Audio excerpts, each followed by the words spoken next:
ने टूरिज्म को रोका। सर, हम पाकिस्तान के उन 4 आतंकवादियों को रोकेंगे अगर, तो ये टेररिज्म ही ख़त्म हो जाएगा। टूरिस्ट भी अमन से जो है अपने टूरिस्ट की जगहों पे जो है चलेगा। सर, पाकिस्तान की बात मैं करना चाहूँगा। कुछ लोग कहते हैं अपने देश के अंदर भी कि ये मुसलमान आतंकवादी है। पाकिस्तान से आया मुसलमान जम्मू कश्मीर के अंदर या देश के किसी भी कोने में आए तो उसका दाग हमारे माथे पे चिपका देते हैं सर। लेकिन पाकिस्तान के अंदर वही आतंकवादी जब आतंक मचाता है तो उसे पाकिस्तान के लोग खवारिज कहते हैं। क्या कहते हैं? खवारिज कहते हैं कि अपने ही पाकिस्तान में, मुल्क के अंदर जब कत्लेआम करता है पाकिस्तान में, तो उसे खवारिज कहते हैं। और जब वही आतंकवादी हमारे देश में आता है तो उसे मुजाहिद कहते हैं सर। ये शर्म की बात है। ये पाकिस्तान को ये बात बताना बहुत ज़रूरी है।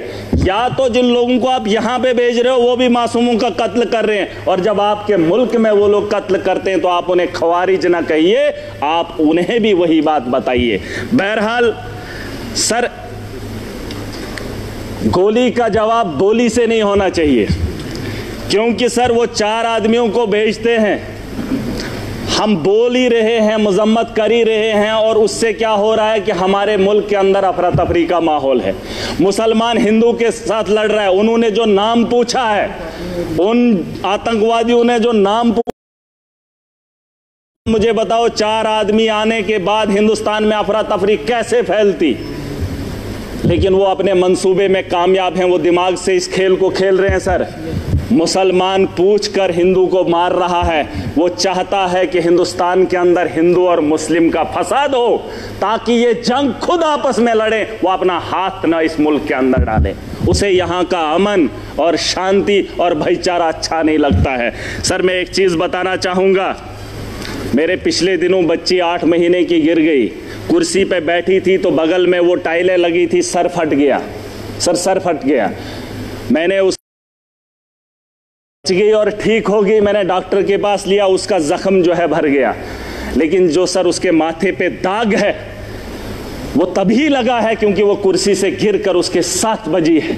अगर वो कुर्सी पे चढ़ने से पहले ही उसे बचा लिया होता, ना उसके माथे पे कट लगता और ना ही उसके माथे पे वो जख्म रहता। और वो जख्म ये है कि पाकिस्तान से आया हुआ मुसलमान जब यहाँ आतंक फैलाता है तो हमारे माथे पे जो दाग है उसे मिटाने में हमें सालों साल लग जाते हैं। मैं उसे तो बात ही वही है, मैंने कह दिया है, खवारिज है।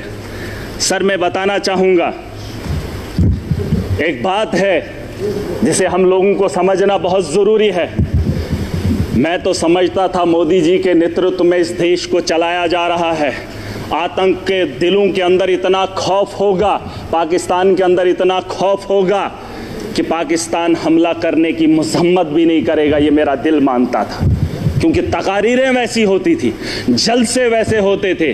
लेकिन आज अगर वो वक्त आ ही गया है, यहाँ अगर मैं अगर ताकतवर हूँ, मैं चाहता हूँ अगर वो मेरे से गलती करे, मेरे से वो उलझे, मैं चाहता हूँ वो कब उलझे और मैं उसको लफाड़े 2 मारकर बिठा दूँ। सर, ये मेरा मानना है। अगर मैं ताकत में हूँ, मैं चाहता हूँ अगला मेरे पे वार करे और मैं उसे ताकत से जवाब दूँ। आज नहीं सर, पूरी बात सुन लीजिए। अभी तक घंटी किसी की नहीं बजी, किसी की नहीं बजी। अगर मेरे लिए बजा रहे हो, मुझे बताओ मैं कुछ गलत बोल रहा हूँ, मैं सही बोल रहा हूँ। मैं कह रहा हूँ सर, आज आप यहाँ इजलास बुलाएंगे, बुला लो, मैं भी चला जाऊंगा। मैं आज इसलिए आया हूँ, मैं इस जम्मू कश्मीर का नागरिक भी हूँ और जिम्मेदार भी हूँ। और मेरे नौजवान बच्चे, उमर साहब ने एक टीम बनाई, अलग अलग स्टेट्स के अंदर गए, लेकिन मजबूरी क्या हुई कि मुसलमान को देखकर पीटा जा रहा है।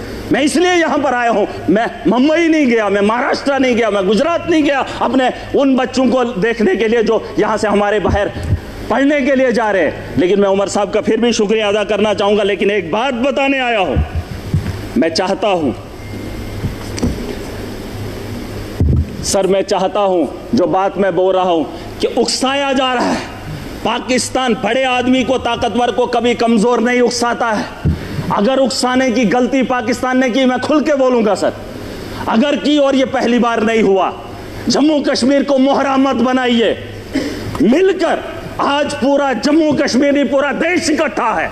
जवाब देने का वक्त आ गया है। ताकत का जवाब ताकत से देंगे, गोली का जवाब गोली से देंगे, तब जाके अमन और शांति की बहाली की उम्मीद कर सकता हूं सर। वरना आज ये हाउस चला, 22 तारीख का वो मातम, आज हम बात करेंगे, महीने के बाद फिर किसी जगह फिर कोई कातिलाना हमला करेगा, फिर हमारे बच्चों को जो है स्कूल जाने से रोका जाएगा, फिर हमारे घरों पे बमबारी होगी, फिर मुसलमान को हकारत की निगाह से देखा जाएगा। आज मौका है, आज मौका है, आज पूरा देश इकट्ठा है, मुसलमान साथ है। यहां उधमपुर में, पहलगाम के बाद उधमपुर में आतंकवादी हमला हुआ, एक मुसलमान ने गोली खाई। मैं चाहता हूं कि आप यहां पर यह दाग न लगाएं, पाकिस्तान को मौका मत दें, मत दें। ये मेरा घर है, मुझे पाकिस्तान के वास्ता नहीं है। अगर देश का हिंदू ये कह रहा है कि मुसलमान आतंकवादी है, तो फिर पूछना चाहता हूं, भारत को छोड़कर अमेरिका लोग क्यों जा रहे हैं, कनाडा क्यों जा रहे हैं? और आपको लगता है महराज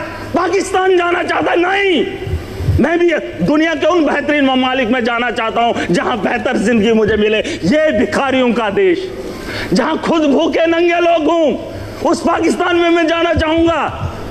ये दाग खत्म कर दीजिए, ये सोच खत्म कर दीजिए। मैं एक लोकतंत्र मुल्क में रह रहा हूं, जमहूरियत का मुल्क है, यहां आजादी है, मेरे जैसे इंसान को बोलने का अधिकार है। अरे पाकिस्तान में हालात देखकर इंसान को घिन आती है, लेकिन ये दाग मैं नहीं ले सकता। मैं अपने दोस्त को देश के कोने में पिटते हुए नहीं देख सकता, हिंदू और मुसलमान के साथ लड़ते हुए नहीं देख सकता। पाकिस्तान 4 आदमियों को भेजकर देश का माहौल गंदा कर रहा है और हम उसका हिस्सा बन रहे हैं। सबसे बड़ी बेवकूफ़ी इसी की बात की है। और मैं चाहता हूं सर, मैं चाहता हूं आखिरी बार, सियासत नहीं है, बस दुख है। अगर ये मामला होता ही नहीं तो हम अपनी अपनी कॉन्स्टिट्यूंसियों में काम कर रहे होते। तारगामी साहब ने बहुत अच्छी बात रखी सर। इस हाउस के अंदर जिन लोगों ने हाउस बुलाया है, वो किसको फरियाद लगाए, किसको? सर, अगर हमारी सलाह लेनी है तो हमें बुला लीजिए, हम आपको बताएंगे, लेकिन आपको विश्वास करना पड़ेगा। अगर आप विश्वास नहीं करेंगे तो इस हाउस को चलाने से, चीखने से